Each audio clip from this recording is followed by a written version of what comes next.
आज मैं गया था शादी में खाना खाने, मगर मुझे ये लव लेटर किसने दिया?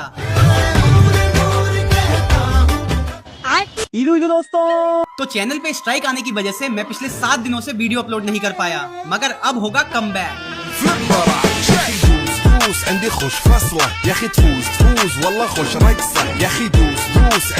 तो हबड़ू को है जल्दी क्योंकि इसके भाई की है हल्दी, मगर मैंने हल्दी में ना जाकर सीधा शादी में एंट्री मारी। यहाँ घुसते ही मैंने हबड़ू के बाउल से सुड़काया सूप, जिसे पीते ही बढ़ गई मेरी भूख। तो अकेले ही प्लेट में खाना भरा और अकेले ही बैठकर ठूसा। वो थोड़ा सा पैंट में गिर गया था गाइस, तो सोफे के टॉवल से ही साफ कर दिया। फिर अपने से 10 साल बड़े दूल्हे राजा को आशीर्वाद और ब्लेसिंग देकर जब मैं स्टेज से नीचे आया तो बहुत सारे सब्सक्राइबर्स के बीच अफरा तफरी मच गई। खैर, घर आया तो मैंने देखा कि यार ये पत्तियां वत्तियां पड़ी, काला जादू करके कौन चला गया। फिर देखा तो इसमें 2 कार्ड थे जो हाथों से बने हुए थे, और ये बनाए हैं किसी क्यूट सी सब्सक्राइबर ने। बाकी किस किस ने मुझे मिस किया कमेंट में बताना, ठीक है।